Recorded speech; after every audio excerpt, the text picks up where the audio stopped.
Meus amigos, boa noite. Eu gostaria de pedir a sua atenção por alguns momentos. Eu quero falar hoje não com a multidão, mas com o indivíduo. Quero falar diretamente com você. Sim, você, que talvez tenha vindo aqui esta noite com um peso no coração tão grande, tão pesado, que até mesmo o ato de respirar se tornou um esforço consciente. Quero falar com você que já esteve em um quarto silencioso, aquele quarto quase sempre branco e impessoal, onde o único som constante é o bip monótono de uma máquina ou o zumbido baixo do ar-condicionado. Um quarto onde o ar parece pesado, carregado com palavras não ditas, impregnado com aquele cheiro inconfundível, uma mistura de antisséptico e medo. Você estava lá, talvez sentado em uma cadeira desconfortável de plástico, ou talvez deitado em uma cama com lençóis que nunca parecem quentes o suficiente. E diante de você estava uma figura de autoridade. Um homem ou uma mulher, vestindo um jaleco branco com uma expressão de compaixão contida no rosto. Alguém que estudou por anos, que dedicou a vida a entender o corpo humano, a lutar contra a doença, a adiar a morte. E essa pessoa, com toda a sua sabedoria, com todo o seu conhecimento, olhou nos seus olhos, talvez desviando o olhar por um breve instante, e pronunciou as palavras. As palavras que nenhum de nós jamais quer ouvir. Elas vêm de muitas formas, mas sempre carregam o mesmo peso de finalidade. Talvez tenha sido: fizemos tudo o que podíamos. Uma frase que soa como um reconhecimento de esforço, mas que na verdade é uma declaração de derrota. Uma frase que diz nas entrelinhas que a batalha acabou e nós não vencemos. Ou talvez, não há mais o que a medicina possa fazer. O som dessas palavras é o som de uma porta de aço se fechando. Uma porta que separa a esperança da realidade fria. É a ciência o pináculo do conhecimento humano, admitindo sua própria limitação. É o momento em que os gráficos, os exames, os dados, todos apontam para uma única e inescapável conclusão. Ou talvez, as palavras mais terríveis de todas. É uma questão de tempo. O tempo que antes era seu amigo, seu aliado, o campo aberto de possibilidades, de repente se torna seu inimigo. Cada tic-tac do relógio, cada nascer do sol, não é mais uma dádiva, mas uma contagem regressiva. Nesse instante, o mundo para. O som parece desaparecer, substituído por um zumbido agudo em seus ouvidos. A voz do médico continua explicando detalhes prognósticos, cuidados paliativos. Mas você não ouve mais nada. Sua mente está presa naquelas palavras. A sentença, o veredito humano. Como pode o sol continuar a brilhar lá fora? Como podem as pessoas na rua continuar rindo, correndo, vivendo suas vidas normais, quando a sua vida acabou de ser virada de cabeça para baixo? Você se sente como um fantasma, observando um mundo do qual você não faz mais parte. Mas talvez para você, o veredito não veio de um médico. Talvez a sua sentença tenha sido pronunciada em um escritório de banco com ar-condicionado gelado. Foi o não final para aquele empréstimo que salvaria sua empresa, sua casa. Aquele não frio final carimbado em papel dito pelo gerente que nem sequer olhou nos seus olhos. Foi o som da caneta dele riscando o seu futuro. Talvez o seu quarto branco tenha sido um tribunal, onde um juiz, com um martelo de madeira, declarou o fim do seu casamento, onde anos de amor, de promessas, de vida construída a dois foram reduzidos a parágrafos em um documento legal lido em voz alta, sem emoção. O fim de um sonho, a falência de uma aliança. Ou talvez o seu veredito não tenha sido uma palavra dita, mas um silêncio ensurdecedor. O silêncio de um telefone que não toca. O silêncio de uma cadeira vazia na mesa de jantar. O silêncio de um filho ou de uma filha que escolheu um caminho de destruição e que não volta para casa. Um silêncio que grita todos os dias que você falhou, que a esperança se foi. Seja qual for a forma, o resultado é o mesmo. É o momento em que o conhecimento humano, a força humana, a sabedoria humana, a riqueza humana, tudo aquilo em que depositamos nossa segurança, chega a um muro intransponível. É o fim da linha, é o ponto final em um capítulo que você não estava pronto para terminar. É a assinatura em um atestado que diz que a sua esperança, a sua luta, o seu sonho tem um prazo de validade. Você já esteve lá, você está lá agora. Naquele lugar onde o mundo dos homens, com toda a sua lógica e toda a sua razão, olha para você com olhos de piedade e diz: acabou. É um lugar de solidão profunda. Uma solidão que nem mesmo a companhia das pessoas que você mais ama consegue preencher. Porque ninguém pode sentir a dor que você sente. Ninguém pode carregar o fardo que você carrega. É um deserto onde sua alma grita em silêncio, procurando por uma gota de esperança em uma terra seca e árida. Eu sei, meus amigos, que muitos aqui sentados nestes bancos conhecem esse lugar intimamente.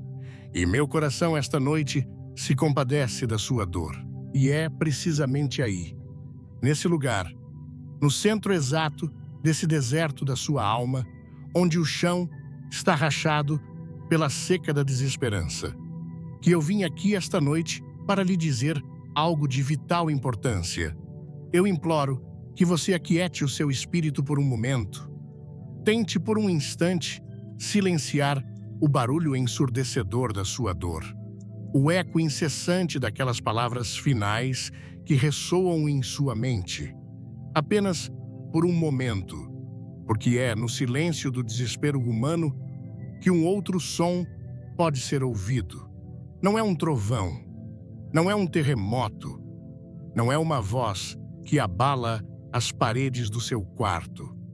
Na maioria das vezes, ele começa como um sussurro tão tênue, tão suave, que a princípio você pode pensar que é apenas um produto da sua imaginação, um último e patético espasmo de esperança de uma mente que se recusa a aceitar a derrota. Mas ele persiste, é um som que não se origina nos seus ouvidos, mas que parece brotar do âmago do seu ser. Um som que desafia a lógica fria e calculista que governa o nosso mundo. Um som que olha para o relatório do médico, para o extrato bancário zerado, para a cadeira vazia e se recusa a curvar-se. Um sussurro que ignora os fatos, não porque seja ignorante, mas porque conhece uma verdade mais profunda.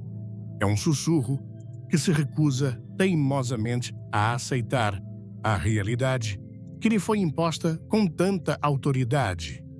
Pois este sussurro, meu amigo, minha amiga, é a voz de Deus. É a voz daquele que estava lá antes que o tempo começasse. A voz que falou e galáxias inteiras irromperam na existência a partir do nada. A voz que ordenou à luz que se separasse das trevas. A voz que chamou Abraão para fora de sua tenda e lhe prometeu uma descendência tão numerosa quanto às estrelas no céu, quando seu corpo já estava velho e o ventre de sua esposa estéril. É a mesma voz que falou a Moisés de dentro de uma sarça que queimava, mas não se consumia.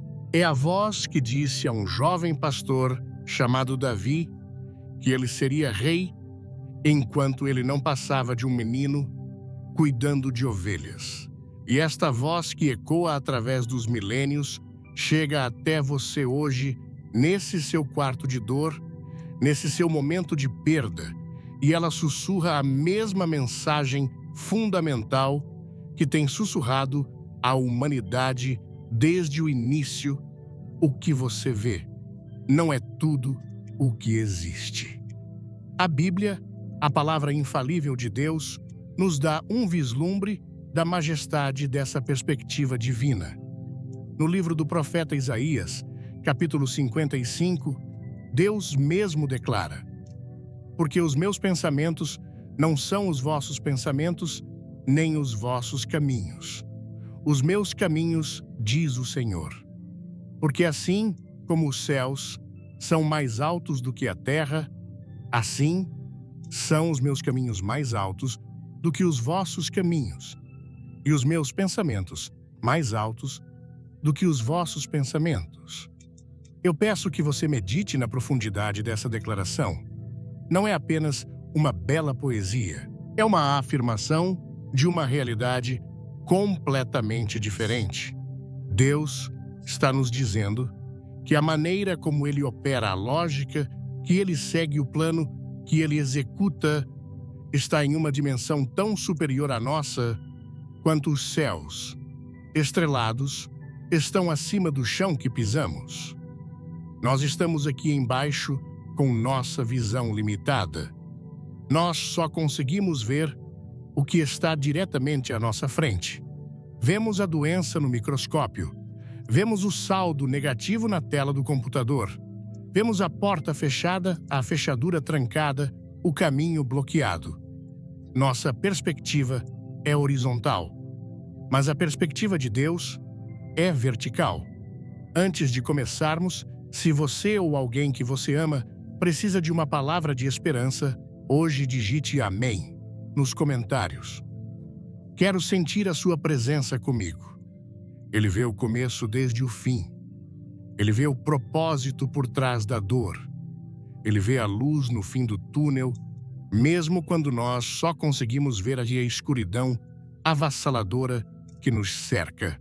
Imagine por um momento uma grande e complexa tapeçaria sendo tecida por um mestre artesão. Se você estivesse debaixo do tear, tudo que veria seria uma confusão de fios, um caos de nós pontas, soltas cores que parecem não combinar. Você veria a agulha perfurando o tecido de forma violenta, aparentemente aleatória, causando dor e ruptura. Debaixo a obra não faz o menor sentido. Parece um erro, um acidente, uma bagunça sem propósito. Essa é a nossa visão da vida quando estamos no meio do sofrimento. Vemos os nós, as pontas soltas, a dor da agulha. Mas o mestre artesão, ele está olhando por cima. Ele tem o desenho completo em sua mente. Cada fio de cada cor, até mesmo os fios escuros e sombrios, está sendo posicionado com precisão absoluta para criar uma imagem gloriosa. Cada nó, cada ponto que de baixo parece um erro de cima é essencial para a beleza da obra final. O que de baixo parece um caos de cima é uma obra de arte. Quando a medicina lhe diz acabou, ela está apenas descrevendo o que vê debaixo da tapeçaria. Ela está descrevendo os fios emaranhados, mas Deus, o mestre artesão, está olhando de cima e ele lhe diz: espere, a obra ainda não terminou. Eu ainda estou tecendo, e o resultado final será glorioso.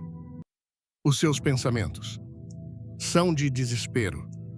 Os pensamentos dele são de esperança.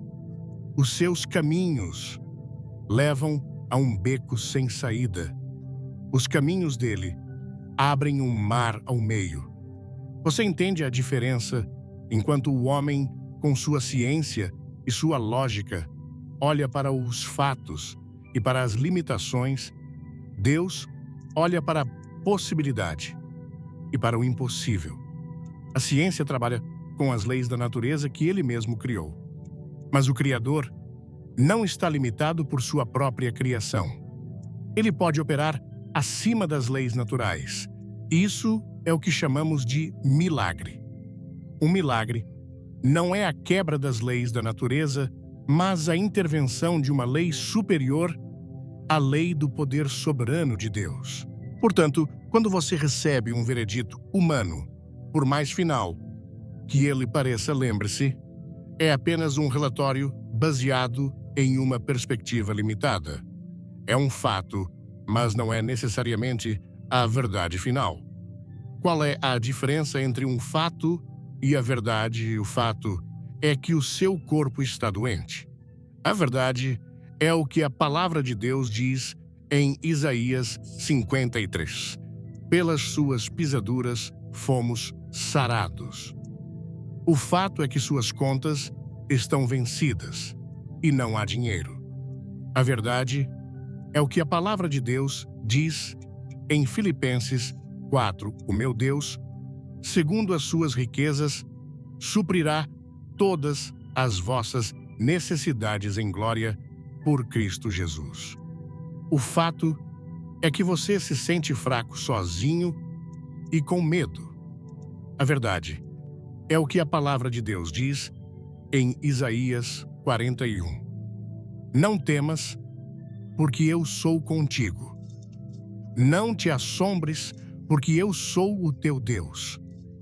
Eu te fortaleço e te ajudo e te sustento com a destra da minha justiça. A medicina, com toda a sua nobreza, e seu avanço pode ter desistido de você. Seu casamento pode parecer completamente destruído aos olhos dos conselheiros. Suas finanças podem estar irreparavelmente arruinadas na opinião dos especialistas. Mas o poder da fé diz: este não é o fim da história. A fé, meu amigo, minha amiga, começa exatamente onde a capacidade humana termina. Ela não é um salto cego no escuro. É um passo firme para a luz baseado no caráter imutável de Deus. Se o título desta mensagem já tocou o seu coração, por favor, deixe o seu gostei agora. É um pequeno gesto que nos une em oração e fortalece este canal. A fé não é uma negação dos fatos. Oh, por favor, ouça isso com atenção. A fé não é um exercício de pensamento positivo onde você finge que a dor não existe ou que o problema não é real. Isso não é fé, é delírio. A fé é realista. Ela olha para o gigante Golias e reconhece que ele é de fato um gigante. Ele é alto, forte e assustador. Isso é um fato. Mas a fé, então, olha para Deus e declara uma verdade superior. Tu vens a mim com espada e com lança e com escudo, porém, eu venho a ti em nome do Senhor dos Exércitos. A fé reconhece o tamanho do problema, mas magnifica o tamanho de Deus. A fé olha para os 5 pães e 2 peixes. É um fato que isso é muito pouco para alimentar uma multidão de 5.000 homens. A matemática não mente, mas a fé entrega essa insignificância nas mãos de um Deus que multiplica. A fé vê o túmulo de Lázaro. É um fato que ele está morto há 4 dias. O corpo já cheira mal. A decomposição é uma lei natural. Mas a fé ouve a voz de Jesus, a verdade encarnada, que ignora o fato da morte e ordena: Lázaro, vem para fora. Então, esta noite eu não estou aqui para lhe oferecer uma fórmula mágica ou uma solução fácil. Eu não estou aqui para diminuir a sua dor ou para invalidar a seriedade do seu diagnóstico. Sua dor é real. Seu problema é grande. Os fatos são assustadores. Eu reconheço isso. Mas eu vim aqui, sob a autoridade da palavra de Deus, para lhe apresentar uma verdade superior. Uma verdade que tem o poder de mudar os fatos. A verdade de que o seu veredito humano não é o veredito final de Deus. A verdade de que a história da sua vida não é escrita com a tinta da ciência ou da economia, mas pela mão soberana de um Deus que te ama com um amor eterno. O capítulo que parece ser o último pode ser, na verdade, o início do capítulo mais glorioso de todos. O capítulo onde você descobre, de uma forma que nunca imaginou, que o poder de Deus se aperfeiçoa na sua fraqueza. O capítulo onde o fim da sua força se torna o começo da manifestação do poder dele. Enquanto o mundo olha para a sua situação e diz impossível, o sussurro do céu continua a dizer para os homens: é impossível, mas não para Deus. Porque para Deus, todas as coisas são possíveis. Portanto, quando a voz do medo lhe disser que acabou, quando a voz da razão lhe apresentar todas as provas da sua derrota iminente, eu o convido a se inclinar e ouvir com mais atenção. Ouça para além do barulho. Ouça o sussurro. A voz do seu Criador. A voz do seu Redentor. A voz que está lhe dizendo neste exato momento: eu não desisti de você. A minha palavra final ainda não foi dita. Meus caminhos são mais altos. Meus pensamentos são de paz e não de mal, para vos dar o fim que esperais. Este, meus amigos, é o ponto de partida. É aqui que a jornada da fé começa. Não na ausência de problemas, mas na presença de uma promessa que é maior do que qualquer problema. E ao nos encontrarmos nesse ponto de partida, nessa encruzilhada, onde o caminho da razão humana termina e a trilha da confiança divina começa, a pergunta mais crucial, a mais honesta e talvez a mais assustadora que pode surgir em um coração aflito é esta: mas o que é, afinal, essa fé? O que é essa força misteriosa, essa substância invisível que, segundo as Escrituras, tem o poder de mover montanhas, de curar os doentes, de ressuscitar os mortos? Como eu posso obtê-la? Como posso saber se eu a tenho? E se a minha for pequena demais? Vivemos em um mundo que tem sido muito eficiente em distorcer e diminuir o conceito da verdadeira fé bíblica. Portanto, antes que possamos entender o que a fé é absolutamente imperativo que primeiro compreendamos o que ela não é. Pois muitos, em sua busca sincera por ajuda, têm se agarrado a imitações frágeis, a falsificações que se parecem com a fé, que soam como a fé, mas que na hora da tempestade se desfazem como papel na chuva, deixando a alma ainda mais encharcada de desespero. Primeiramente, e por favor, ouça-me com atenção. A fé não é pensamento positivo. Nossa cultura moderna está saturada com a filosofia do autoaperfeiçoamento, a ideia de que se você apenas mentalizar com força suficiente Se visualizar o sucesso se repetir afirmações positivas, você pode criar a sua própria realidade. Isso soa muito atraente. Coloca o poder, o controle de volta em nossas mãos. Mas, meu amigo, minha amiga, isso não é fé. Isso é, na melhor das hipóteses, um exercício de força de vontade psicológica e, na pior, uma forma sutil de idolatria, onde o Deus que adoramos é o poder da nossa própria mente. O pensamento positivo diz: se eu acreditar que não estou doente, eu não ficarei doente. Ele tenta negar a realidade do problema. A fé bíblica, por outro lado, olha para a doença e diz: ainda que esta aflição seja real e dolorosa, o meu Deus é mais real e o seu poder de cura é maior do que ela.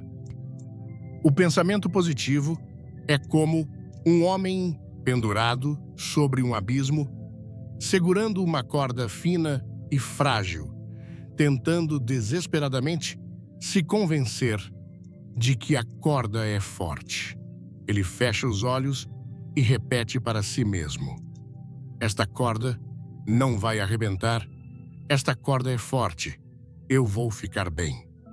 Sua segurança depende inteiramente de sua capacidade de manter uma atitude mental positiva sobre uma corda que ele sabe ser inadequada. A fé verdadeira é completamente diferente. A fé verdadeira é o mesmo homem sobre o mesmo abismo, mas em vez de uma corda frágil, ele está segurando um cabo de aço maciço, firmemente ancorado na rocha do outro lado. Ele pode até sentir medo. O vento pode uivar o abismo, pode parecer aterrorizante, mas a sua segurança não depende de quão positivamente ele pensa sobre o cabo. Sua segurança depende da força intrínseca e inabalável do próprio cabo e da solidez da rocha onde ele está preso. A fé não é a força com que você se agarra, é a confiança inabalável no objeto em que você está se agarrando. Em segundo lugar, a fé não é otimismo. Muitas almas estão sofrendo em silêncio. Ao se inscrever no canal, você não apenas recebe nossas mensagens, mas ajuda a levar essa esperança a quem mais precisa. É rápido e faz uma enorme diferença. O otimismo é uma disposição de personalidade. É uma tendência a esperar o melhor resultado possível em qualquer situação. É uma coisa maravilhosa de se ter, mas não é a mesma coisa que fé. O otimismo é geral e um tanto vago. Ele diz: as coisas vão dar certo no final, mas não oferece nenhuma base sólida para essa esperança, a não ser um sentimento geral de positividade. A fé, por outro lado, é específica. Ela não é uma esperança vaga de que as coisas possam dar certo. A fé é uma confiança direcionada em uma pessoa específica, Deus, e em suas promessas específicas reveladas em sua palavra. O otimismo pode falhar quando as circunstâncias se tornam sombrias demais. Quando o relatório médico é terrível, quando a perda é devastadora, o otimismo pode murchar e morrer, pois não tem raízes. A fé, no entanto, é mais forte justamente nos momentos mais sombrios, pois suas raízes não estão presas nas circunstâncias terrenas, mas estão profundamente fincadas no caráter imutável de Deus. A fé não diz: eu acho que as coisas vão melhorar. A fé declara mesmo com lágrimas nos olhos: eu sei que o meu Redentor vive e que por fim se levantará sobre a terra. Eu sei que todas as coisas cooperam para o bem daqueles que amam a Deus. Eu sei que Ele nunca me deixará nem me desamparará. O otimismo é um sentimento. A fé é uma convicção. E isso nos leva ao terceiro ponto. A fé não é um sentimento. Quantas vezes eu ouvi pessoas sinceras dizerem: Pastor, eu estou tentando ter fé, mas eu não sinto nada. Nós fomos condicionados a acreditar que a fé é uma onda de emoção, uma sensação de calor no peito, uma ausência total de medo e dúvida. E quando não sentimos isso, concluímos que não temos fé. Mas isso é um engano perigoso do inimigo de nossas almas. Os seus sentimentos são as coisas mais inconstantes e não confiáveis que você possui. Eles mudam com o tempo, com a digestão, com as notícias que você ouve.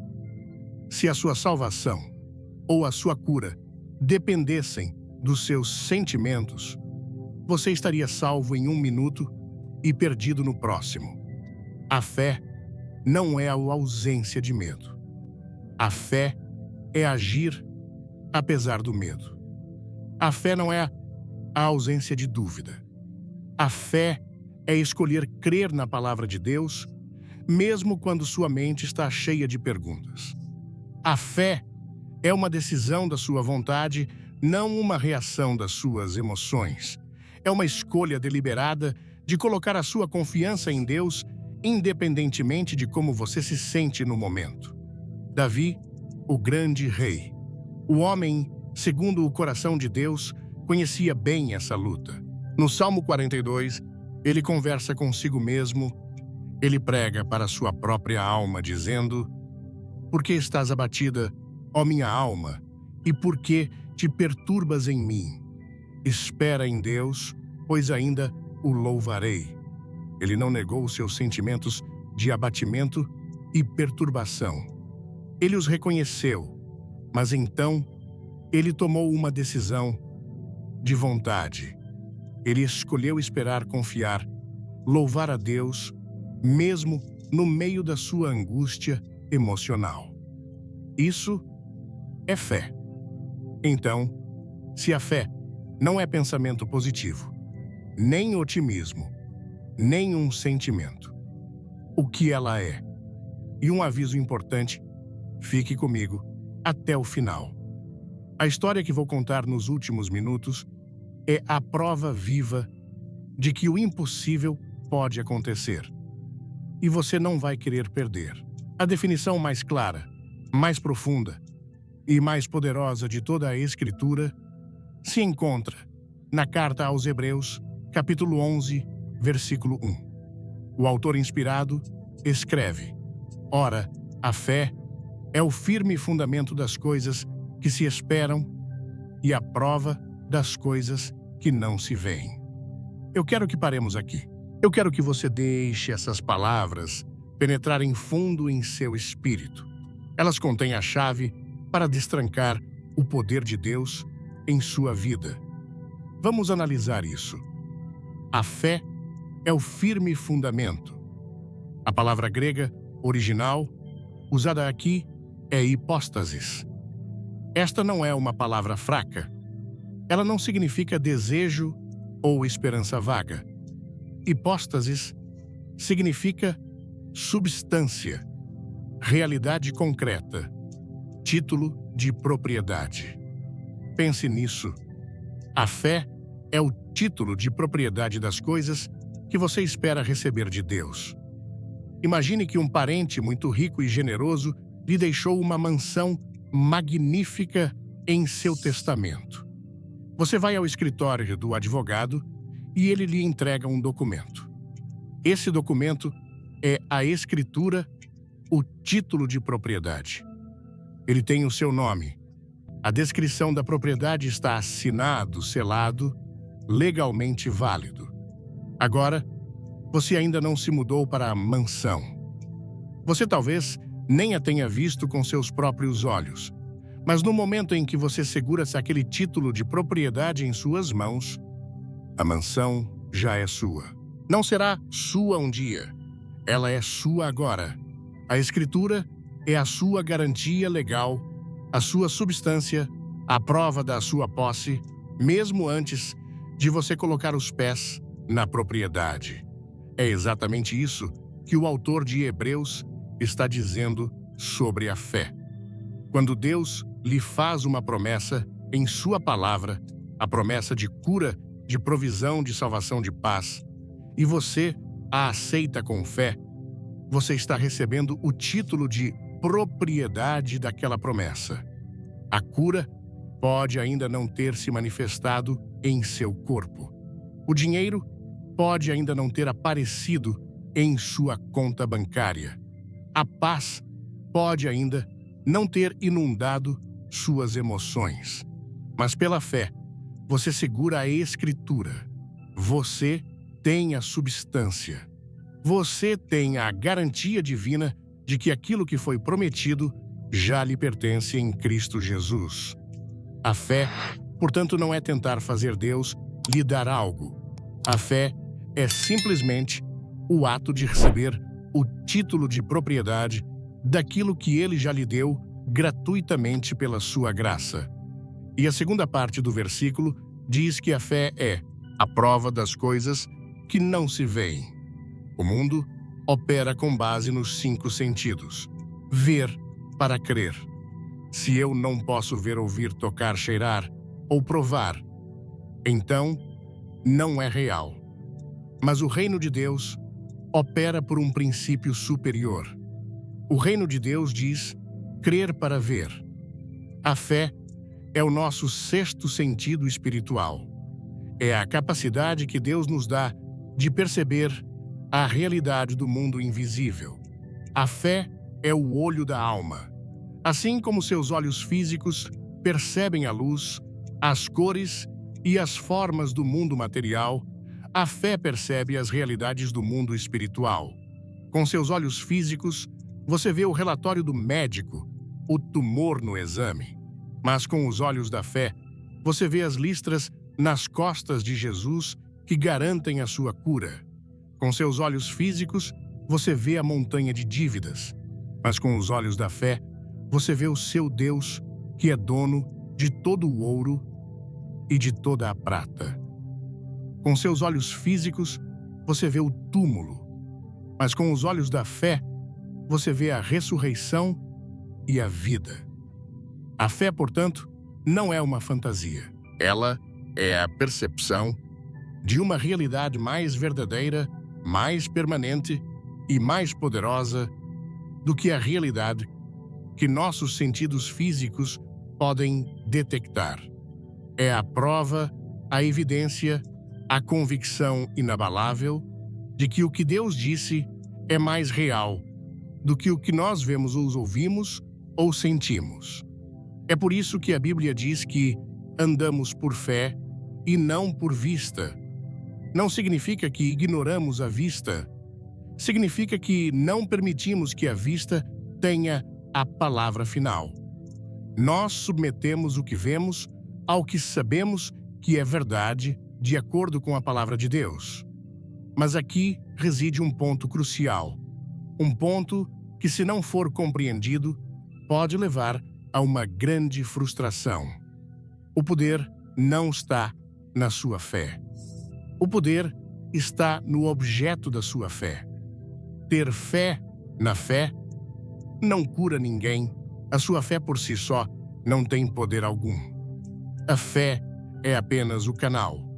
A fé é a mão estendida. Se uma mão estendida não tiver nada para receber, ela continuará vazia, não importa quão firmemente estendida ela esteja. A fé só é poderosa porque ela se conecta a um objeto todo-poderoso. O Deus vivo, o Criador do céu e da terra, o Senhor Jesus Cristo. Seja muito bem-vindo.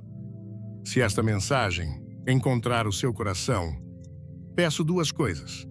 Inscreva-se para caminharmos juntos e compartilhe com alguém que precisa ouvir isso hoje. Vamos começar.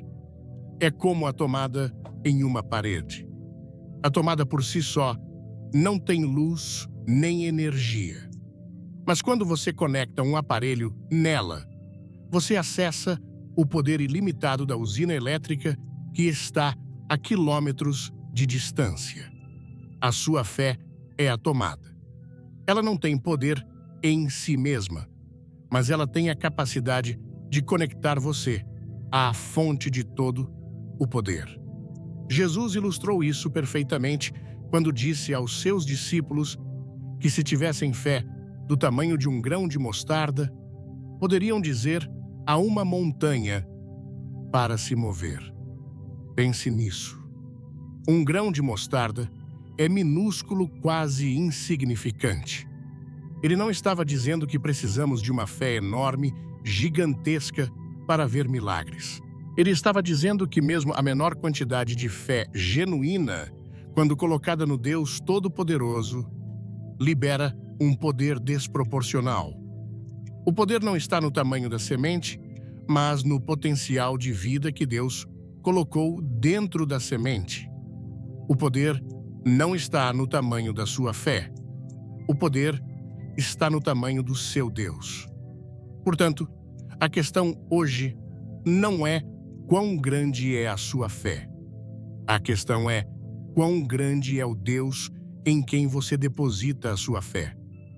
Você está depositando sua fé em um Deus distante e relutante que talvez ajude se estiver de bom humor, ou você está depositando sua fé no Deus da Bíblia, o Deus que é Pai, que nos ama com um amor feroz e protetor.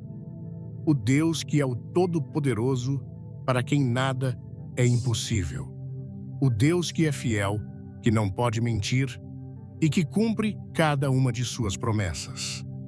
O Deus que enviou seu único Filho Jesus Cristo para morrer em uma cruz, não apenas para perdoar os seus pecados, mas, como diz Isaías, para levar sobre si as nossas enfermidades e as nossas dores.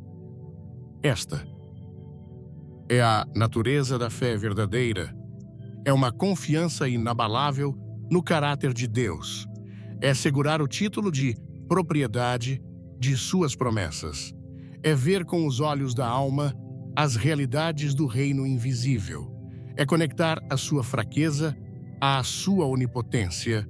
É olhar para o seu diagnóstico final, para a sua situação impossível, e com uma confiança que não vem de você mesmo, mas que é um dom do Espírito Santo, declarar: a medicina pode ter desistido de mim, o mundo pode ter me descartado, meus próprios sentimentos podem me trair, mas a minha fé não está na medicina, nem no mundo, nem em meus sentimentos. A minha fé está firmada na rocha eterna, no Deus que não falha. E por isso mesmo que eu ande pelo vale da sombra da morte, não temerei mal algum, porque tu estás comigo. Essa, meu amigo, minha amiga, é a fé que move montanhas. E é a fé que está disponível para você hoje e agora mesmo. Mas, meu amigo, minha amiga, eu posso sentir a pergunta que talvez esteja queimando silenciosamente em seu coração, neste momento. Uma pergunta justa, uma pergunta honesta. Enquanto eu falo sobre essa fé, que é um título de propriedade, sobre essa confiança que se firma no caráter de Deus, uma voz aí dentro pode estar sussurrando: pastor, tudo isso é muito bonito. São palavras maravilhosas, conceitos que enchem a alma de um calor momentâneo. Mas isso é real, isso? Funciona de verdade? Ou é apenas uma teoria teológica, uma ideia bonita para nos fazer sentir melhor diante do inevitável? Alguém, alguma vez, já viveu dessa maneira e viu o impossível acontecer? E a resposta que eu lhe dou, com toda a convicção do meu ser, com toda a autoridade da palavra eterna de Deus, é um retumbante: sim, sim, 1000 vezes sim. A fé que descrevemos aqui não é uma ideia nova inventada por homens para consolar os aflitos. Não é uma filosofia moderna. É um princípio eterno tecido na própria estrutura da relação entre Deus e a humanidade desde o princípio dos tempos. E a prova disso não está em argumentos complexos ou em raciocínios filosóficos. A prova está nas páginas da história. A Bíblia não é apenas um livro de regras ou de doutrinas. É, acima de tudo, um livro de histórias. Histórias de pessoas reais. Pessoas de carne e osso, como eu e você.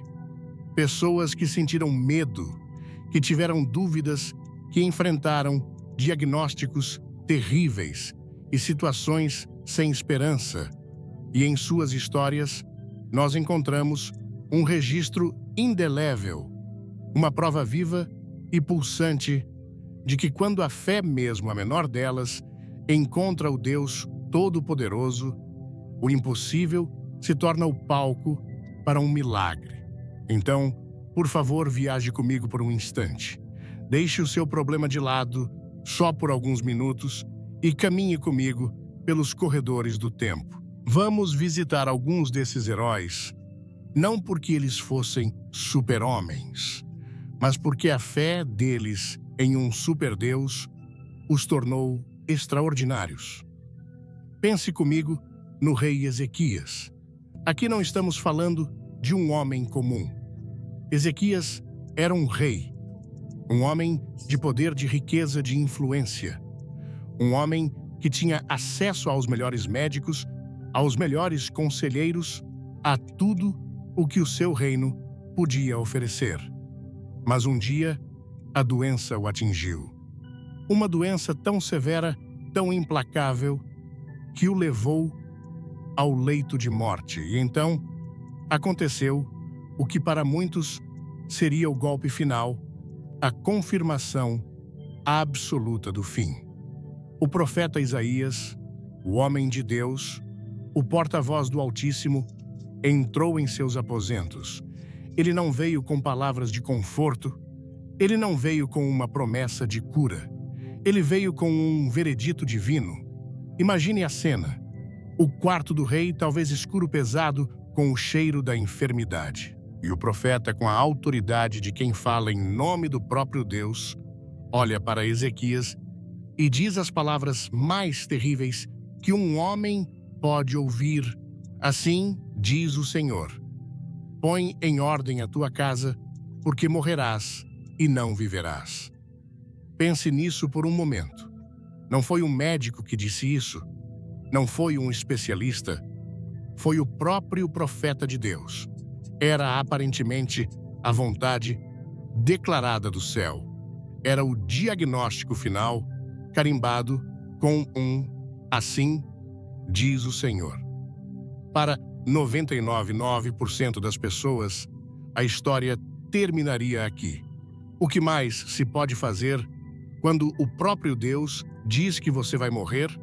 A lógica humana diz: aceite, resigne-se, prepare-se para o fim. Mas Ezequias fez algo extraordinário. A Bíblia nos diz que ele não debateu com o profeta. Ele não se revoltou. Ele fez algo profundamente íntimo e poderoso. Diz o texto: então virou Ezequias o seu rosto para a parede. Que imagem poderosa! Ele se desligou do mundo.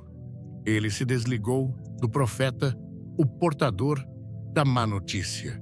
Ele se desligou de seus servos, de seu status, de sua realeza. Ele se voltou para a única direção que lhe restava: para dentro, para cima. E a Escritura diz que ele orou ao Senhor e chorou muitíssimo. Não foi uma oração bonita e eloquente. Não foi uma oração teologicamente perfeita. Foi o clamor desesperado de uma alma quebrantada. Foi uma conversa crua, honesta, vinda das profundezas de sua dor. Ele lembrou a Deus de sua vida, de sua fidelidade. Ele não se baseou em seus méritos, mas apelou para o relacionamento que tinha com Deus, e ele chorou. Não um choro de autocomiseração, mas um choro de intercessão, desesperada pela sua própria vida. E o que aconteceu? O Deus que havia acabado de pronunciar uma sentença ouviu o choro de seu filho. A Bíblia diz que Isaías nem tinha saído do pátio do palácio quando a palavra do Senhor veio a ele novamente dizendo: Volta e dize a Ezequias: Ouvi a tua oração e vi as tuas lágrimas. Eis que eu te sararei e acrescentarei aos teus dias 15 anos. Você está entendendo o poder que está contido nesta história? O veredito parecia final. A palavra parecia ter sido selada. Mas a oração de um homem, uma oração nascida da fé, desesperada da confiança de que Deus é um Deus que ouve e que responde, teve o poder de mudar a sua própria história. Ezequias se recusou a aceitar o relatório como o capítulo final, e sua fé abriu a porta para um milagre que a lógica declarava impossível. Agora, vamos caminhar um pouco mais e encontrar uma mulher. A Bíblia nem sequer nos diz o nome dela. Ela é simplesmente conhecida pela sua condição. A mulher com o fluxo de sangue. Pense comigo na vida dessa mulher. 12 anos. Não 12 dias. Não 12 semanas. 12 anos. Por 12 longos anos, uma hemorragia constante drenava a vida de seu corpo dia após dia, noite após noite. 12 anos de fraqueza, de anemia, de dor crônica, mas o sofrimento dela era muito maior do que apenas o físico. A Bíblia nos diz algo comovente. Diz que ela havia padecido muito com muitos médicos e despendido tudo quanto tinha nada, lhe aproveitando, antes indo a pior. Ela tentou de tudo. Ela foi a todos os especialistas. Ela gastou cada centavo que possuía na busca por uma cura. A medicina, a ciência da sua época, não apenas falhou com ela, a fez sofrer ainda mais e a levou à falência. A medicina havia desistido dela. E além disso, de acordo com a lei religiosa de sua época, sua condição a tornava impura. Isso significava que ela estava em isolamento social constante. Ela não podia tocar em ninguém. Ninguém podia tocar nela. Ela não podia ir ao templo para adorar. Ela não podia participar da vida comunitária. Ela era uma pária, rejeitada, sozinha. 12 anos de solidão, de vergonha, de desesperança. Você consegue imaginar o estado da alma dessa mulher? Cada dia era apenas uma repetição do anterior. Sem esperança, sem futuro. Apenas a lenta e constante drenagem de sua vida, de seu dinheiro e de sua dignidade. Mas então, um dia, algo mudou. A Escritura diz, ouvindo falar de Jesus. Ah, que frase poderosa! A fé vem pelo ouvir e o ouvir pela palavra de Deus. No meio de seu deserto de desesperança, um rumor de esperança chegou aos seus ouvidos. Histórias de um homem que curava os cegos, que purificava os leprosos, que fazia os paralíticos andar. E dentro de sua alma desgastada, por 12 anos de sofrimento, uma pequena semente de fé, talvez do tamanho de um grão de mostarda, começou a brotar. E essa pequena semente de fé deu origem a um plano audacioso.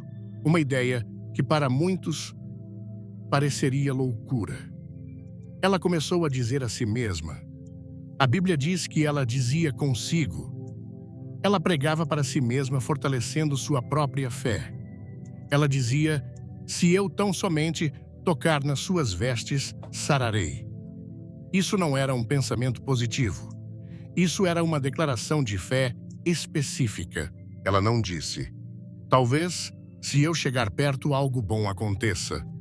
Ela disse: eu sei que se eu tocar, eu sararei. Ela tinha um alvo.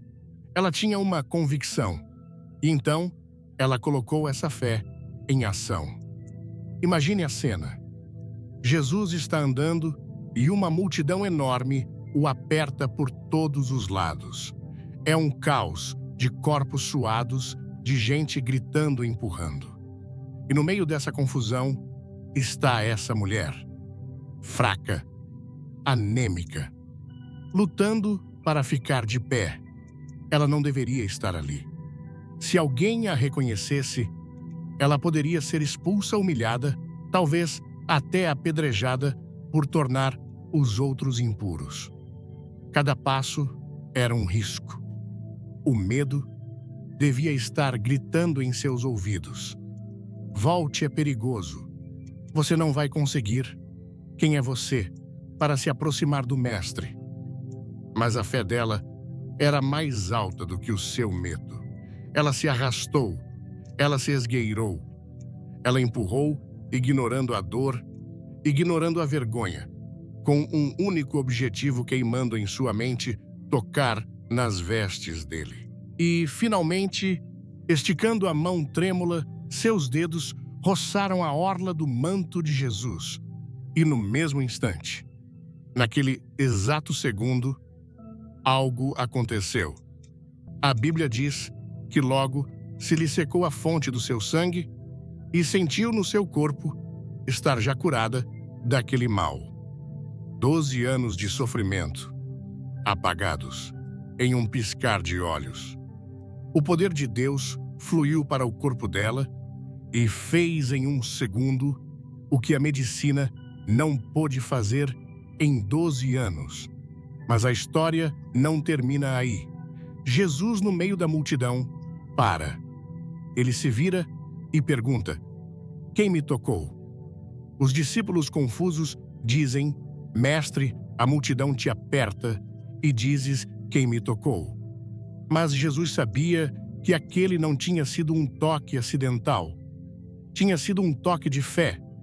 E quando a mulher tremendo se prostrou diante dele e contou toda a verdade, ele olhou para ela com um amor infinito e disse as palavras que selaram o seu milagre: Filha, a tua fé te salvou. Vai em paz e ser curada deste teu mal. Ele não disse: o meu poder te salvou.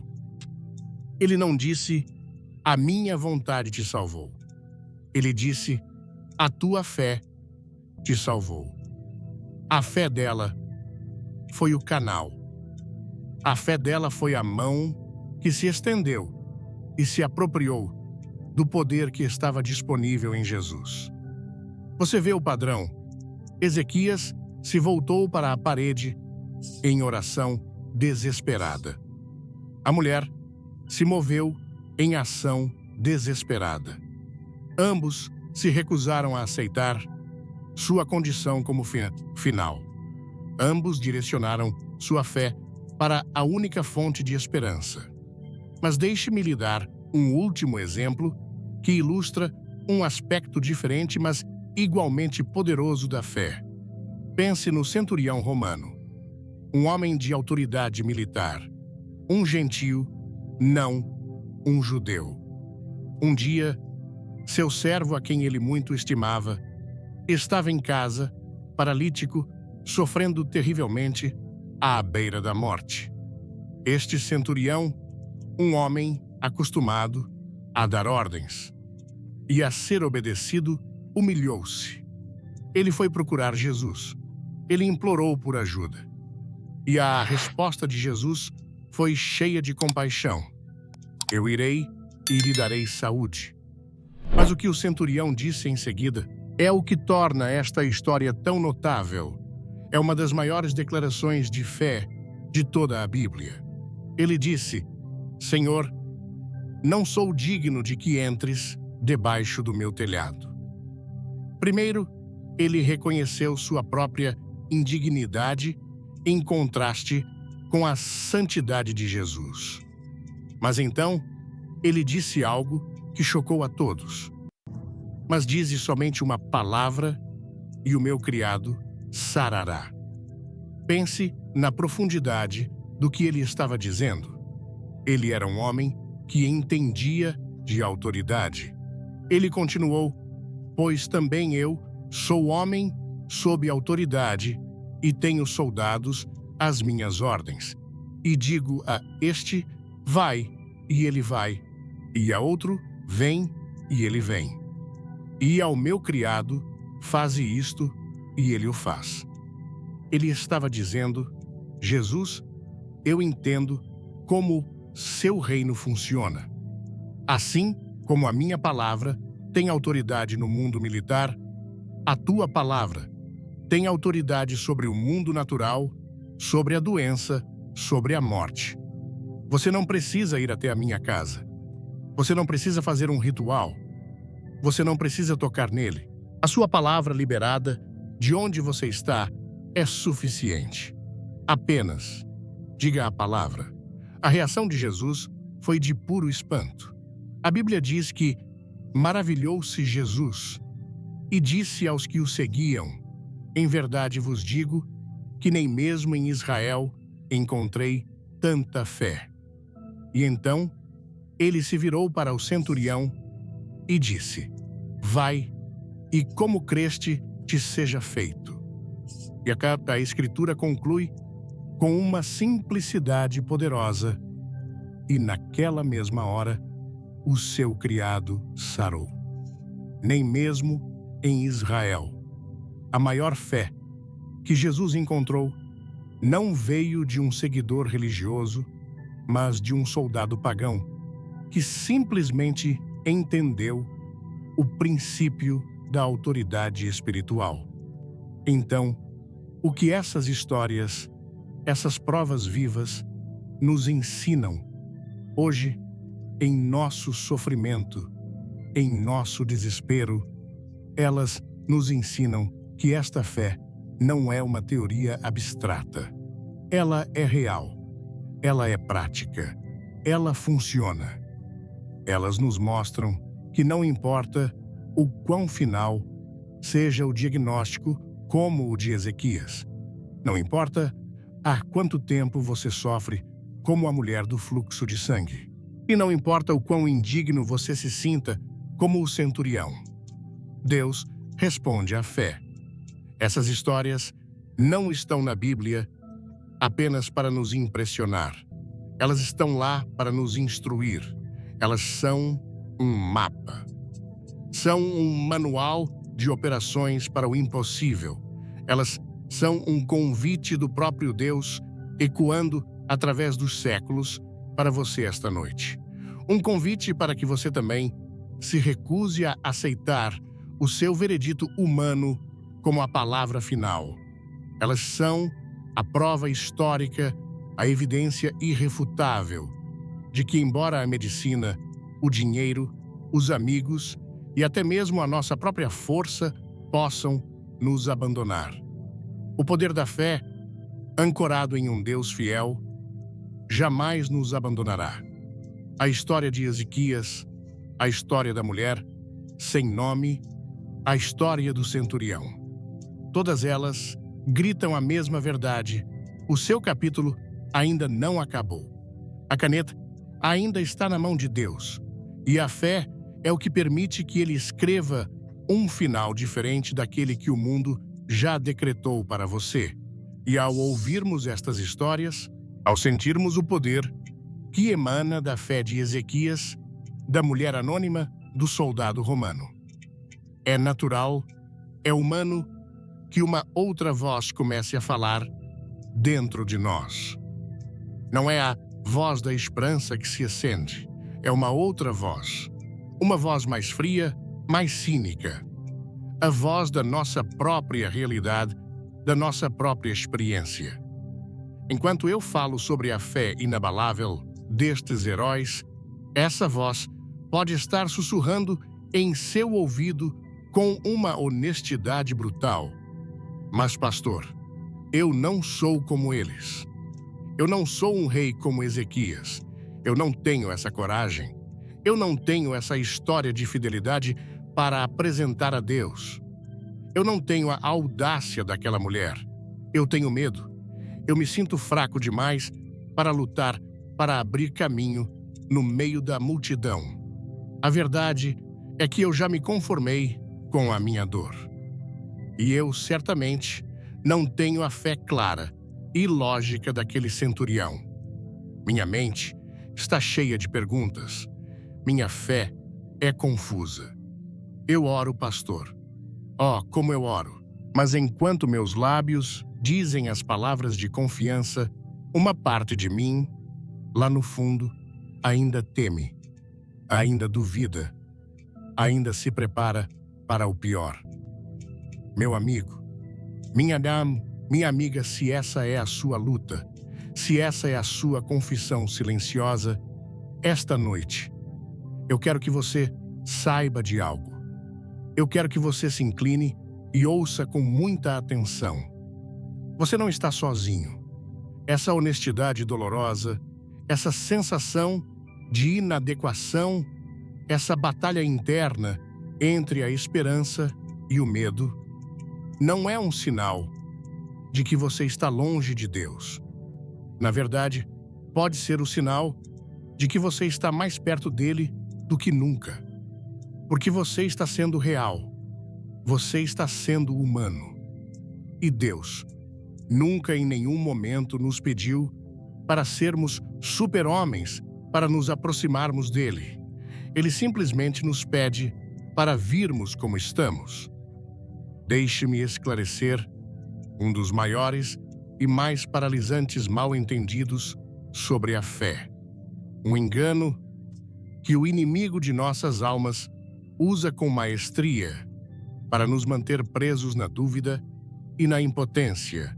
A dúvida não é o oposto da fé.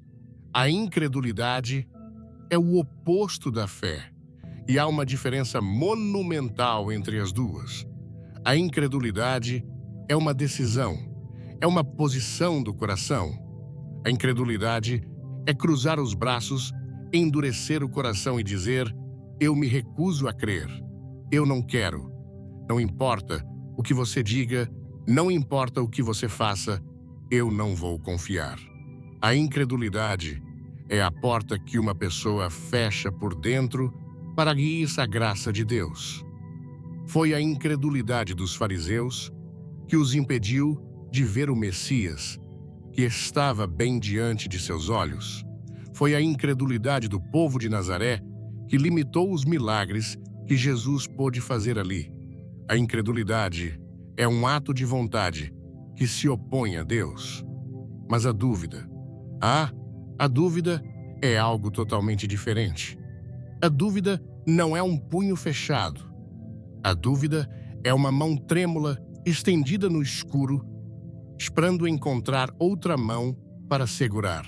A dúvida é a luta honesta de uma mente que quer crer, mas que está sendo bombardeada por perguntas, por medos, pela realidade esmagadora das circunstâncias. A dúvida não é uma rebelião do coração. É muitas vezes uma agonia da alma. E a boa notícia, a notícia gloriosa do Evangelho, é que Jesus nunca rejeitou uma pessoa que veio a ele com dúvidas honestas. Ele nunca se afastou de um coração que estava lutando. Pelo contrário, ele se inclina para essa luta. Ele encontra a pessoa no meio da sua confusão. A Bíblia nos dá um retrato perfeito e comovente disso no livro de Marcos, capítulo 9. É uma história que eu acredito que foi registrada nas Escrituras para cada um de nós que já se sentiu fraco na fé. Um homem, um pai, vem a Jesus. Seu filho, desde a infância, estava possuído por um espírito maligno que o atormentava terrivelmente. O espírito o jogava no fogo, na água, tentando destruí-lo. Imagine o desespero desse pai. Anos vendo seu filho sofrer. Anos de noite sem dormir de medo constante. Ele já havia levado o menino aos discípulos de Jesus, mas eles não puderam fazer nada. A esperança dele estava no fim. Ele estava exausto, esgotado. E então, ele fica diante de Jesus. E ele faz uma das declarações mais humanas de toda a Bíblia. Ele olha para o Mestre e diz: "Mas se tu podes fazer alguma coisa, tem compaixão de nós e ajuda-nos." Você consegue ouvir a dúvida na voz dele? Se tu podes. Ele não tinha a certeza do centurião. Ele não tinha a convicção da mulher do fluxo de sangue. Ele tinha uma esperança frágil, uma possibilidade, um talvez. Ele estava dizendo: "Eu ouvi as histórias sobre você. Eu vi o que seus discípulos não puderam fazer. Eu não tenho mais certeza de nada. Mas, se existe alguma chance, alguma pequena possibilidade de que você possa nos ajudar, por favor, tenha misericórdia." E a resposta de Jesus é profunda. Jesus não o repreende por sua dúvida. Ele não diz: "Como ousa questionar o meu poder?" Não. Jesus gentilmente o desafia a olhar para dentro de si mesmo. Jesus responde: "Se tu podes crer, tudo é possível ao que crê." Jesus essencialmente diz: a questão não é sobre o meu poder. O meu poder é ilimitado. A questão é sobre a sua fé. A porta através da qual o meu poder flui é a fé. E ali a resposta daquele pai: "Ó, meu amigo, minha amiga." Esta resposta deveria ser memorizada por cada um de nós. A Bíblia diz que o pai do menino, clamando com lágrimas, disse: "Eu creio. Senhor, ajuda a minha incredulidade." Que oração! Que confissão honesta e poderosa! Ele não fingiu ser algo que não era. Ele não tentou impressionar Jesus com uma demonstração de fé robusta. Ele foi totalmente transparente. Ele abriu o seu coração e mostrou a Jesus a batalha que estava acontecendo lá dentro. "Senhor, uma parte de mim crê. A parte que me trouxe até aqui. A parte que está se ajoelhando diante de ti. Essa parte crê. Mas existe outra parte, Senhor. Uma parte cansada, machucada pela decepção, assustada pela realidade. E essa parte duvida. Essa parte é incrédula. Então, por favor, pega a pequena fé que eu tenho e usa-a para me ajudar com a grande incredulidade que ainda me assombra." Você entende a beleza disso? Ele entregou a Jesus não apenas a sua fé, mas também a sua falta de fé. Ele entregou a sua força e a sua fraqueza. E o que Jesus fez? Ele o rejeitou por sua fé imperfeita. Ele disse: "Volte quando você tiver mais certeza." Não, Jesus honrou aquela fé honesta, aquela fé misturada com lágrimas e dúvidas, e imediatamente curou o seu filho. O milagre aconteceu não porque a fé daquele pai era perfeita, mas porque ela era sincera. Portanto, esta noite, se você se sente fraco, se você se sente cheio de dúvidas, não se desespere. Não pense que o poder de Deus não está disponível para você. Deus não está esperando que você tenha uma fé gigante e perfeita. Ele não está esperando que você elimine todas as suas dúvidas antes de vir a Ele. Ele está esperando que você simplesmente venha. Ele está esperando que você faça a mesma oração daquele pai. Que você seja honesto com Ele. Diga a Ele: "Senhor, eu creio. Eu creio que Tu és o Filho de Deus. Eu creio que Tu morreste na cruz por mim. Eu creio que a Tua palavra é a verdade. Mas, Senhor, eu também tenho medo. Os fatos são tão grandes. A dor é tão real. Ajuda-me na minha incredulidade. Fortalece a minha fé fraca. Deus pode fazer coisas extraordinárias com uma fé pequena, desde que essa fé pequena seja depositada nele. Lembre-se, o poder não está no tamanho da sua fé. O poder está no tamanho do seu Deus. A menor semente de fé plantada no solo fértil da onipotência de Deus pode e vai crescer e se tornar uma árvore de milagres. Não deixe que o inimigo o acuse ou o paralise por causa das suas lutas.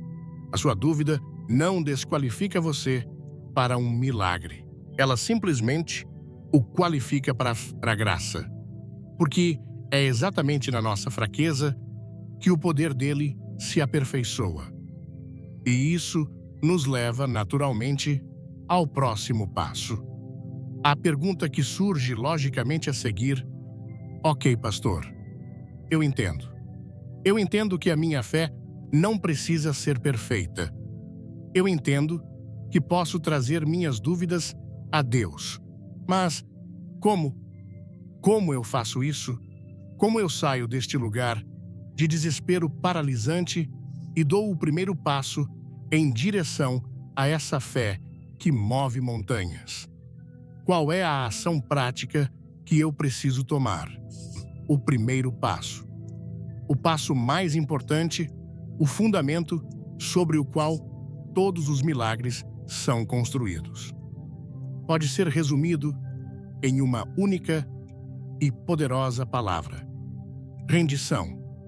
Eu sei que essa palavra pode soar estranha. Em nossa cultura, nós somos ensinados a lutar, a perseverar, a nunca desistir. Rendição soa como derrota, como fraqueza, como o fim da linha. Mas no reino de Deus, os princípios são muitas vezes o inverso dos princípios do mundo. No reino de Deus, a rendição não é o fim da batalha, é o começo da vitória. Rendição, no sentido espiritual, não é desistir de Deus, é desistir para Deus. É chegar até um ponto de honestidade brutal consigo mesmo, um ponto de esgotamento total, onde você finalmente para de lutar com as suas próprias forças. É o momento em que você finalmente admite: eu não consigo, eu tentei de tudo, eu usei toda a minha inteligência, todo o meu dinheiro, toda a minha força, toda a minha rede de contatos, e eu falhei. Eu cheguei ao fim de mim mesmo. A rendição é o ato de tirar as suas próprias mãos, suadas e cansadas, da situação e colocar a situação inteira e completamente nas mãos de Deus. Mãos que são infinitamente mais fortes, mais sábias e mais capazes do que as suas. É o momento em que você olha para o céu e diz com a sinceridade de uma alma esgotada: Pai, eu não posso mais. Os médicos não podem mais. Meu dinheiro não pode mais. Meus amigos, com toda a boa vontade, não podem mais. A minha própria esperança se esgotou. A partir deste momento, a batalha é tua. O problema é teu. O resultado está em tuas mãos. Eu confio em ti. Porque isso é tão crucial, porque a fé verdadeira não prospera quando ela é o nosso plano B. Ela não floresce quando a vemos como uma opção entre muitas outras. Enquanto você ainda tiver um as na manga, enquanto você ainda tiver um outro médico para consultar, um outro investimento, para tentar um outro plano humano para executar, você ainda estará, em algum nível, confiando em si mesmo. A fé se torna poderosa, se torna o canal para o poder milagroso de Deus. Quando ela se torna a nossa única opção, é naquele lugar de total e absoluta dependência. Naquele momento em que não há mais nenhuma outra porta para bater, nenhuma outra corda para se agarrar, que o poder de Deus é liberado de uma forma extraordinária. É o princípio que o apóstolo Paulo aprendeu em sua própria vida, quando ele orou para que Deus removesse um espinho na carne. A resposta de Deus não foi a remoção do problema, mas uma revelação mais profunda. A minha graça te basta, porque o meu poder se aperfeiçoa na fraqueza. E a conclusão de Paulo foi de boa vontade, pois me gloriarei nas minhas fraquezas, para que em mim habite o poder de Cristo. Enquanto nos gloriamos em nossa própria força, o poder de Cristo fica à distância. Mas quando nos gloriamos, quando reconhecemos e nos rendemos em nossa fraqueza, nós criamos um espaço vazio, um vácuo, que o poder dele vem para preencher. A rendição é o ato de abandonar o controle. E como isso é difícil para nós, seres humanos. Nós amamos estar no controle. Queremos dirigir o nosso próprio carro, traçar o nosso próprio mapa, determinar o nosso próprio destino. E a ideia de entregar o volante a alguém que não podemos ver é aterrorizante. Mas a verdade é que o nosso senso de controle é uma ilusão. Nós não controlamos o próximo batimento do nosso coração. Nós não controlamos a próxima célula que se divide em nosso corpo. Nós não controlamos a economia global ou as decisões de outras pessoas. Nós vivemos sob uma frágil ilusão de controle até que uma crise, uma doença, uma perda vem e arranca esse véu de nossos olhos, nos mostrando o quão vulneráveis nós realmente somos. A rendição não é perder o controle, é admitir que nunca o tivemos em primeiro lugar. E é então confiar naquele que sempre esteve e sempre estará no controle de todas as coisas. Aquele que segura as estrelas em seus cursos no céu e que, ao mesmo tempo, conhece o número de fios de cabelo em sua cabeça. A paz que a Bíblia descreve. Aquela paz que excede todo o entendimento, ela não vem quando temos todas as respostas. Ela não vem quando entendemos o porquê de estarmos sofrendo. Ela não vem quando temos um plano de 5 passos para sair do problema. Ela vem no momento da rendição. Ela vem quando, no meio da tempestade, no meio do caos, no meio da incerteza, nós finalmente paramos de lutar e simplesmente descansamos nos braços de um Pai Celestial que nos ama. Ela vem quando confiamos não em um plano, mas em uma pessoa, naquele que é a própria resposta. Então, como isso se parece na prática para você esta noite, pode ser algo tão simples e tão profundo quanto se ajoelhar ao lado de sua cama quando chegar em casa. Pode ser no silêncio do seu carro antes de ligar o motor. Pode ser aí mesmo onde você está sentado. É o ato de fechar os seus olhos para o mundo exterior e abrir o seu coração para Deus. É formular uma oração não com palavras ensaiadas, mas com a linguagem da sua alma. Deus, aqui está. Aqui está o meu corpo doente. Eu o entrego a ti. Aqui estão as minhas finanças arruinadas. Eu as entrego a ti. Aqui está o meu casamento quebrado. Eu o entrego a ti. Aqui está o meu filho perdido. Eu o entrego a ti. Eu não sei o que fazer. Eu não tenho mais forças.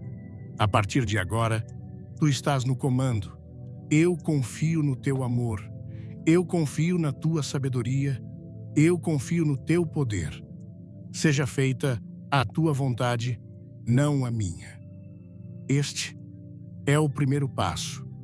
É o passo mais difícil e, ao mesmo tempo, o mais libertador que você pode dar. É o momento em que o peso esmagador que você tem carregado em seus ombros por tanto tempo é transferido para os ombros daquele que disse: "Vinde a mim, todos os que estáis cansados e oprimidos, e eu vos aliviarei." A rendição é a sua parte. O alívio, o milagre, a paz. Essa é a parte dele. E ele nunca falha em cumprir a sua promessa. E talvez, enquanto você contempla esse ato de rendição, esse passo de fé que parece tão assustador e, ao mesmo tempo, tão libertador, a sua mente, de forma muito prática, ainda se pergunte: mas... E depois? O que acontece depois que eu solto as minhas mãos? O que acontece quando eu entrego o controle? Eu já vi isso acontecer. Isso é mais do que apenas uma bela ideia, pastor. Eu preciso saber. A minha alma precisa de uma âncora. Eu preciso de um testemunho. E eu entendo. Eu entendo perfeitamente. A nossa fé, embora se baseie no invisível, é imensamente fortalecida quando vemos um vislumbre do seu poder no mundo visível. E é por isso que eu quero lhe contar uma história. Não uma história de milênios atrás das páginas empoeiradas da Bíblia, mas uma história que eu testemunhei com meus próprios olhos. Uma história que ilustra de forma vívida e real o que acontece quando um homem, no fim de suas próprias forças, finalmente se rende ao poder de Deus. Eu me lembro de um homem, e eu me lembro dele com uma clareza impressionante. Ele era o tipo de pessoa que o mundo admira, um empresário, forte, determinado, um homem que construiu seu império a partir do nada, com pura garra e inteligência e uma vontade de ferro. Ele era um homem acostumado a estar no controle. Ele controlava suas empresas, controlava suas finanças, controlava sua agenda. Ele era um solucionador de problemas. Para cada desafio, ele tinha uma estratégia. Para cada obstáculo, ele tinha um plano.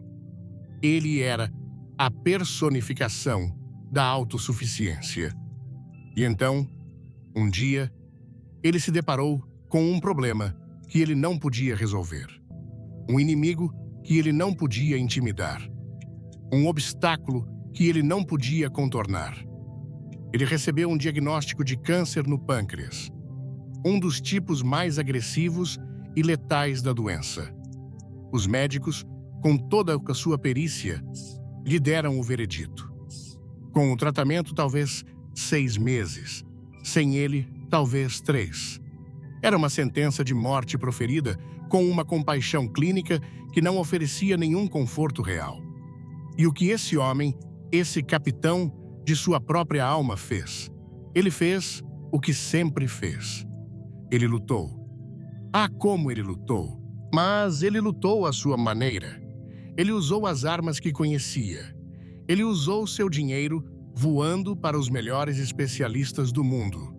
Ele usou seus contatos, conseguindo acesso a tratamentos experimentais.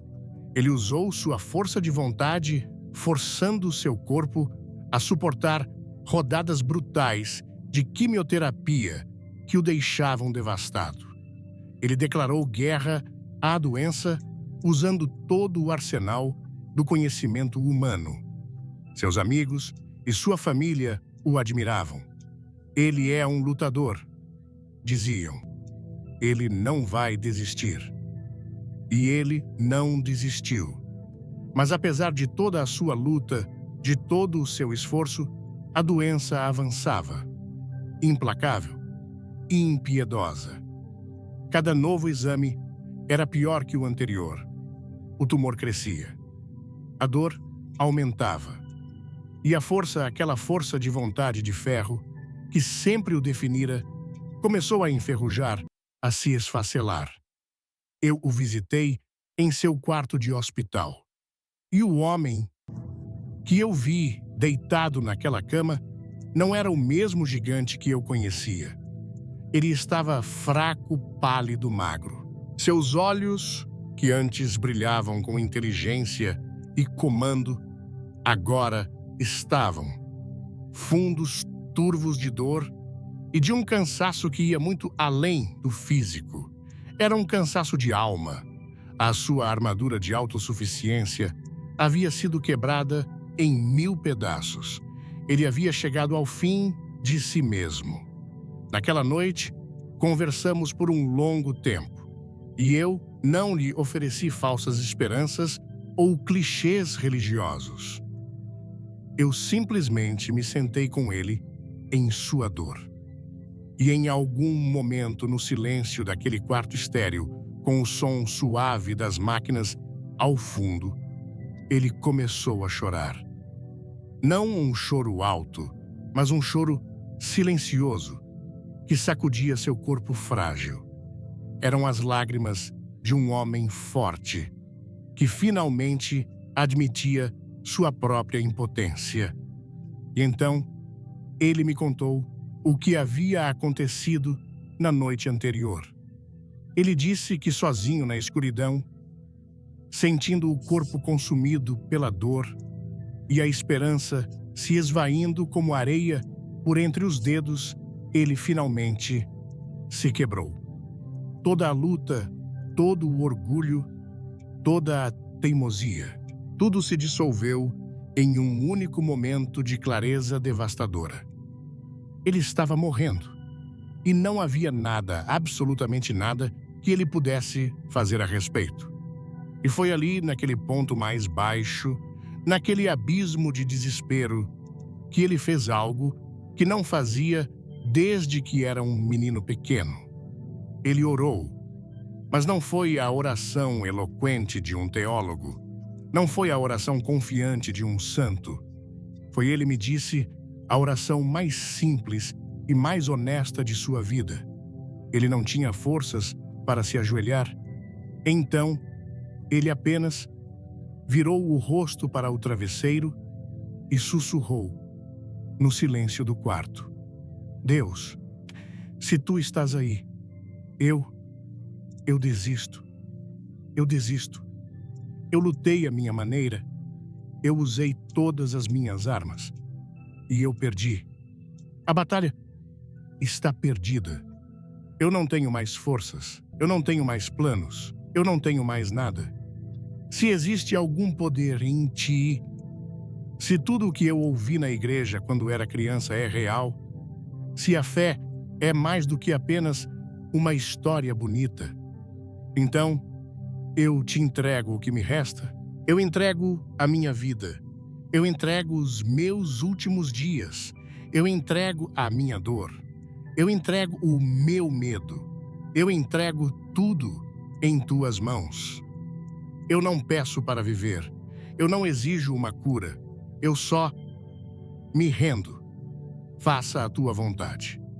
E então, ele disse, um silêncio profundo se instalou no quarto. Mas não era o silêncio vazio do medo. Era um silêncio cheio, um silêncio de paz. E pela primeira vez em muitos, muitos meses, ele dormiu. Ele dormiu uma noite inteira, um sono profundo e sem sonhos, como uma criança nos braços de seu pai. O ato de rendição não removeu imediatamente o câncer de seu corpo, mas removeu instantaneamente o fardo de seu coração. O primeiro milagre foi a paz. As semanas se passaram e algo estranho começou a acontecer. Ele continuou a orar a mesma oração simples de rendição todos os dias. E a dor começou a diminuir, a força começou a voltar lentamente. Ele começou a comer de novo. Os médicos Acostumados a vê-lo definhar, ficaram confusos. Eles fizeram novos exames, talvez esperando encontrar um erro nos exames anteriores, e os resultados os deixaram em estado de choque. O tumor, que crescia de forma tão agressiva, não apenas tinha parado de crescer, ele havia começado a diminuir. Eles não tinham explicação. Continuaram com os tratamentos, mas agora com um novo senso de espanto. Meses se passaram, e aquele homem, que havia recebido uma sentença de 3 meses de vida, estava de pé. Estava ganhando peso. Estava caminhando pelos corredores do hospital, até que um dia, o médico-chefe, um homem de ciência, um cético por natureza, entrou em seu quarto com uma expressão de total incredulidade no rosto, segurando uma pilha de exames. Ele olhou para o meu amigo e disse as palavras que ecoam em minha alma até hoje. Ele disse: "Eu não sei o que dizer. Eu não tenho uma explicação médica para isso, mas de acordo com estes exames, não há mais nenhum sinal de câncer em seu corpo." A equipe médica, em seus relatórios, chamou de remissão espontânea, uma frase elegante que a ciência usa quando não consegue explicar por que uma doença simplesmente desaparece. Mas aquele homem e eu, nós sabíamos o que tinha acontecido.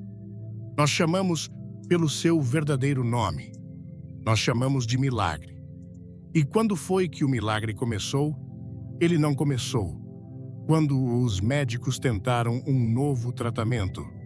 Ele não começou quando ele usou seu dinheiro ou seus contatos.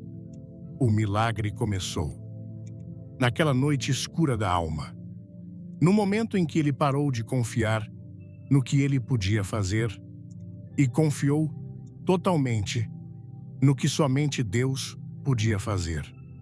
O milagre começou no exato momento da rendição. Essa história não é sobre um homem especial. É sobre um Deus extraordinário. E é a prova viva, moderna e real de que o princípio da rendição não é apenas uma teoria. É o caminho para o poder. E esta noite, meu querido amigo, minha querida amiga, essa mesma escolha, essa mesma encruzilhada está diante de você. A história daquele empresário não é apenas uma história para inspirar. É um espelho, é um convite. Porque a mesma graça que estava disponível para ele naquele quarto de hospital, o mesmo poder que respondeu à sua oração simples e desesperada, está disponível para você neste exato lugar, neste exato momento. Qual é o relatório final que você recebeu? Qual é a sentença que o mundo pronunciou sobre a sua vida, sobre a sua saúde, sobre a sua família, sobre o seu futuro? Qual é a montanha que se ergue diante de você, tão alta, tão imponente, que parece absolutamente impossível de mover? Eu sei que a voz do mundo, a voz da lógica, a voz da sua própria experiência dolorosa, pode estar gritando em seus ouvidos neste exato instante. Ela está lhe dizendo que não há mais esperança. Ela está lhe mostrando todas as evidências, todas as provas, todos os fatos que confirmam a sua derrota iminente. Ela está lhe dizendo para ser realista, para aceitar o inevitável, para se preparar para o pior. É um barulho ensurdecedor, não é? O barulho do medo.